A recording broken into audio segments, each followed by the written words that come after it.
All student all here in my channel to person. तो सभी श्रोताओं को मेरा शाम का नमस्कार और सभी श्रोताओं से मेरा विनम्र निवेदन है, चैनल पर नए हैं तो चैनल को सब्सक्राइब, लाइक और फॉलो करना ना भूलें। और जैसा कि हमने बताया कि आपके ज़िले का 2024 का रिजल्ट आया, जिसमें यूपी पीसीएस में 16 लोग आपके ज़िले के सेलेक्ट हुए, जिसमें 3 तो एसडीएम पद पर, बाकी बीडीओ इनकम टैक्स में गए हैं।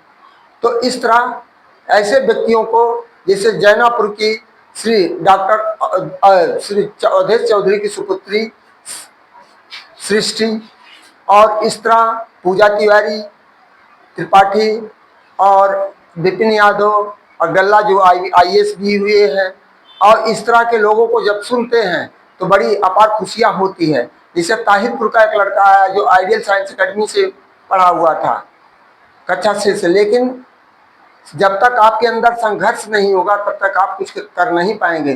तो मेरा सभी अभिभावकों से अनुरोध है कि जैसे कि 26-27 का सत्र शुरू होने जा रहा है, तो आपसे मेरा अनुरोध है कि आप एक बर्तन का टुकड़ा लेते हैं, बर्तन खरीदते, कपड़ा खरीदते हैं तो उसको ठोक बजा कर खरीदते हैं, लेकिन आप अपने भविष्य का जिगर का टुकड़ा किस विद्यालय में प्रवेश दिलाना तो उसके लिए जल्दबाजी ना करें और उसका सोच समझकर फैसला लें और अपने बच्चे को प्रवेश दिलावें, जिससे सही दिशा उसको मिल सके। तो इन्हीं के साथ हमारा पहला मोटिवेशनल वाक्य है, बच्चों का भविष्य सिर्फ नामी स्कूलों से नहीं, बच्चों का भविष्य सिर्फ नामी स्कूलों से नहीं, सही माहौल, अच्छी शिक्षा, गुणवत्ता परक अध्यापकों से बनता है, गुणवत्ता परक अध्यापकों से बनता है। एडमिशन लेते समय जल्दबाजी या दिखावे में नहीं बल्कि समझदारी से फैसला करें। सभी सम्मानित अभिभावकों को यही मेरा सुझाव है।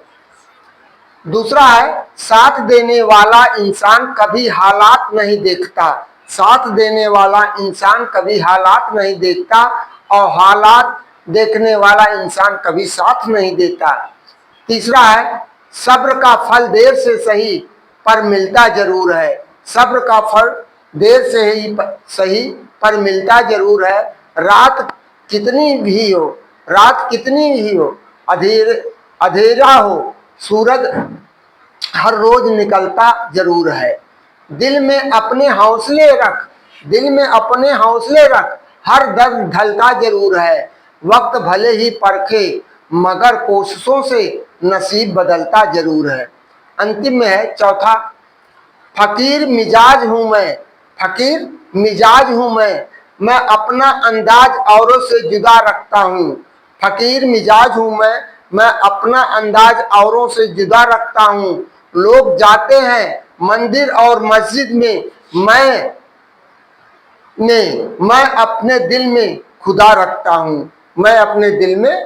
रखता हूँ, तो इन्हीं भाई जेपी वर्मा। आज महीने का लास्ट दिन 31 मार्च 2026।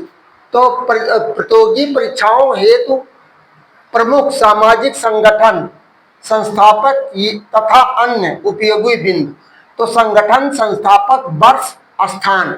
तो पहला, ब्रह्म समाज की स्थापना किसने की थी? राजा राम मोहन राय ने। कब किया था?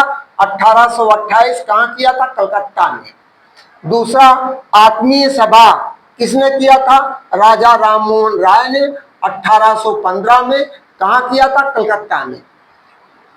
तीसरा है तत्वबोधनी सभा, देवेंद्र नाथ ठाकुर 1839 में किए थे और कहाँ किए थे? कलकत्ता में। चौथा, यंग बंगाल आंदोलन, डेरे जियो ने किया था और 1826 में यह भी कलकत्ता में हुआ था। पांचवा, आज ब्रह्म समाज इसको किए थे केशव चंद्र सेन ने, 1864 में कलकत्ता में हुआ था।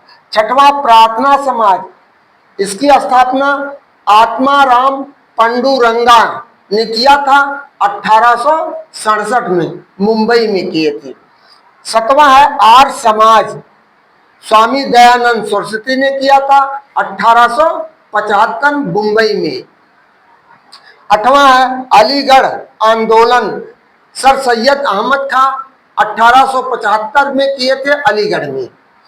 9वां है थियोसोफिकल सभा, ब्लाटस्की व कर्नल अल्काट 1875 सैन फ्रांसिस्को में किए थे।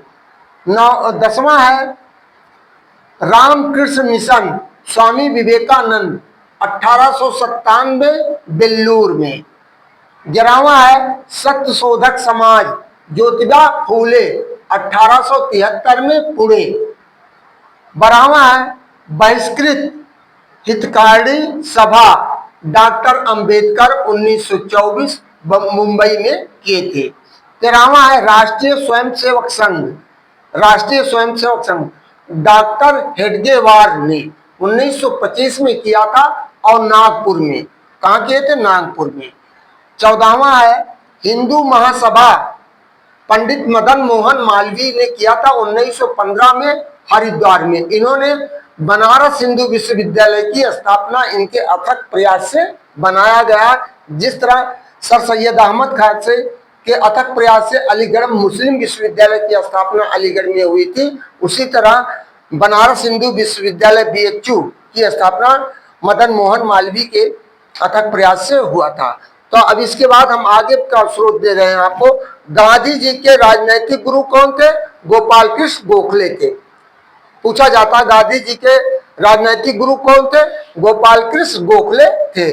उनका प्रेरणा पुरुष रूस के लियो टाल्सराय, वार एंड पीस, प्रथम संगठन नटाल कांग्रेस, प्रथम आश्रम फिनिक्स फार्म, प्रथम अखबार अंग्रेजी में इंडियन ओपिनियन, आत्मकथा माई एक्सपेरिमेंट विथ ट्रूथ, मूल भाषा गुजराती था क्योंकि ये गुजरात के रहने वाले थे।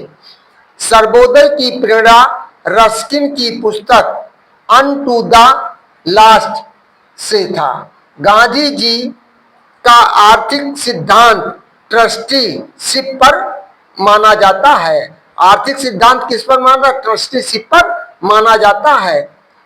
गांधी जी साधन एवं साध्य दोनों का पवित्रता पर जोर देते थे।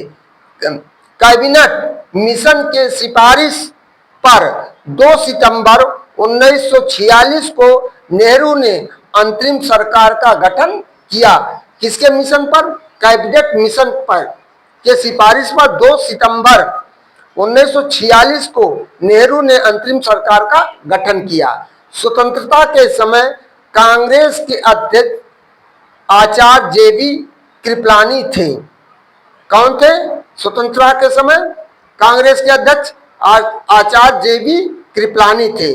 किंतु नवंबर 1947 में इनके त्यागपत्र देने के बाद डॉक्टर राजेंद्र प्रसाद कांग्रेस के नए अध्यक्ष बने। सबसे कम उम्र के कांग्रेस के अध्यक्ष बनने वाले में मौलाना अब्दुल कलाम आजाद थे। भारत छोड़ो आंदोलन के दौरान कांग्रेस के नेताओं को गिरफ्तार करने हेतु ब्रिटिश सरकार ने ऑपरेशन जीरो आवर चलाया था। यहाँ भारत छोड़ो आंदोलन के दौरान ब्रिटिश सरकार ने कांग्रेस के नेताओं को गिरफ्तार करने के लिए कौन सा आंदोलन चलाया था? ऑपरेशन जीरो आवर चलाया था। तो इस तरह से प्रथम विश्व युद्ध के दौरान ब्रिटिश सरकार का सहयोग करने के कारण इन्हें कैसर ए हिंद की उपाधि दी गई। किसको दी गई थी कैसर हिंद की उपाधि? महात्मा गांधी को। क्यों दिया गया था? क्योंकि प्रथम विश्व युद्ध 1914 से 1918 तक हुआ था। उसमें गांधी जी ने इनका ब्रिटिश के साथ सहयोग किया था, जिसके कारण इन्हें कैसर ए हिंद की उपाधि दी गई, जिसे गांधी जी ने जलियांवाला बाग 13 अप्रैल 1919 को जलियांवाला बाग हत्याकांड के बाद इसको गांधी जी ने अपना यह उपाधि वापस कर दिया। गांधी जी के कार्यक्रमों के प्रति एनी बेसेंट एवं जिन्ना ने अपना असहयोग प्रकट किया। 19 जनवरी को किया। 9 जनवरी को प्रवासी दिवस मनाया जाता है। 9 जनवरी को प्रवासी दिवस मनाया जाता है। 1935 का अधिनियम ब्रिटिश सरकार द्वारा पारित, इसमें प्रांतीय स्वायत्तता का प्रावधान किया गया। इस अधिनियम के द्वारा 1937 में विधानसभाओं के चुनाव हुए तथा कांग्रेस के 5 प्रांतों में पूर्ण बहुमत मिला। कब? 1937 में विधानसभाओं के चुनाव हुए और कांग्रेस को कितना मिला? 5 प्रांतों में पूर्ण बहुमत मिला। 1939 में सुभाष चंद्र बोस द्वारा फॉरवर्ड ब्लॉक का गठन किया गया और 1939 में द्वितीय विश्व युद्ध भी शुरू हुआ, जो 1945 तक चला। अब तृतीय विश्व युद्ध की संभावना आज बनी हुई है ईरान, इजराइल, अमेरिका के कारण, या अब पूरा विश्व युद्ध की स्थिति बन रही है धीरे धीरे। फॉरवर्ड ब्लॉक का गठन किया। 17 अक्टूबर 1940 व्यक्तिगत सत्याग्रह विनोबा भावे बने प्रथम सत्याग्रही, दूसरे सत्याग्रही नेहरू जी बने। 1939 में द्वितीय विश्व युद्ध प्रारंभ हुआ, जिसके विरोध में 22 दिसंबर 1939 को कांग्रेस मंत्रिमंडल त्यागपत्र दे दिया गया। उसे मुस्लिम लीग ने मुक्ति दिवस के रूप में मनाया। मुस्लिम लीग ने उसे किस रूप में बनाया? मुक्ति दिवस के रूप में बनाया। पंडित राजकुमार शुक्ल के निवेदन पर गांधी जी चंपारण डॉक्टर राजेंद्र प्रसाद के साथ पहुंचे। चंपारण में किसानों को नील की खेती 2/3/20 भाग पर 3 कठिया जबरन खेती अंग्रेज लोग कराते थे, यानी अर्थात किसानों को 3/20 पर खेती करना पड़ता था। किसकी खेती? नील की खेती करनी पड़ती थी।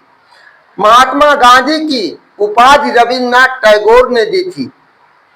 महात्मा की उपाधि गांधी जी को किसने दिया था? रविन्द्रनाथ टैगोर ने दिया था। इसी दौरान असहयोग आंदोलन का प्रस्ताव कलकत्ता अधिवेशन में स्वीकार किया गया, किंतु नागपुर के बैठक में 1920 में पारित हुआ। इसी बैठक में कांग्रेस के संविधान में भी बदलाव आया। तो इन्हीं शब्दों के साथ मैं आप सभी श्रोताओं से या आपको मेरा विशेष अनुरोध है, चूंकि नया सत्र चल रहा, हर विद्यालय के लोग अपनी तरह तरह की खूबियां बताते हुए आपके पास पहुंचेंगे, आपके पालक का भविष्य मांगेंगे, तो बड़े शौक के साथ चमक दमक दे करके आप देते हैं। लेकिन जब वहां आप प्रवेश दिला लेते हैं तब आप पछताते हैं, क्या करें, बहुत गलती होगी। जब ढेर सारी किताबें और पूर्व प्रवेश शुल्क और शिक्षण शुल्क वहां लगता है 1200, 15 LKG का 1500, 2000, कहीं 2200, कहीं 1000, कहीं 1800, कहीं 3000। तो वहां देखिए जाए आप 1800, 2200 लग्जरी सुविधाओं के लिए देते हैं कि शिक्षा के लिए दे रहे हैं।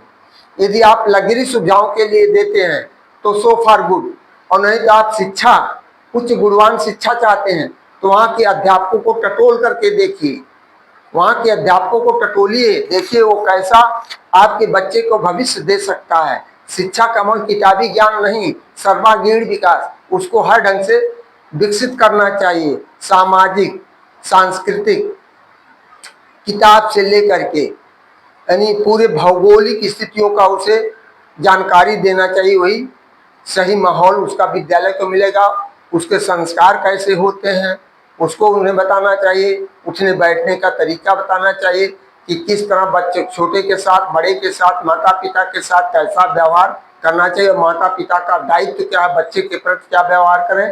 तो इन्हीं शब्दों के साथ आप सभी श्रोताओं से मेरा निवेदन है कि बहुत सोच समझ करके अपने जिगर के टुकड़े को किसी भी विद्यालय में प्रवेश दिलाने के लिए बहुत सोचे समझे, तब जाकर के उसको कहीं प्रवेश दिलाएं। इन्हीं शब्दों के साथ मैं आप सभी श्रोताओं के उज्जवल भविष्य की कामना करते हुए अपने वाणी को विराम देता हूँ।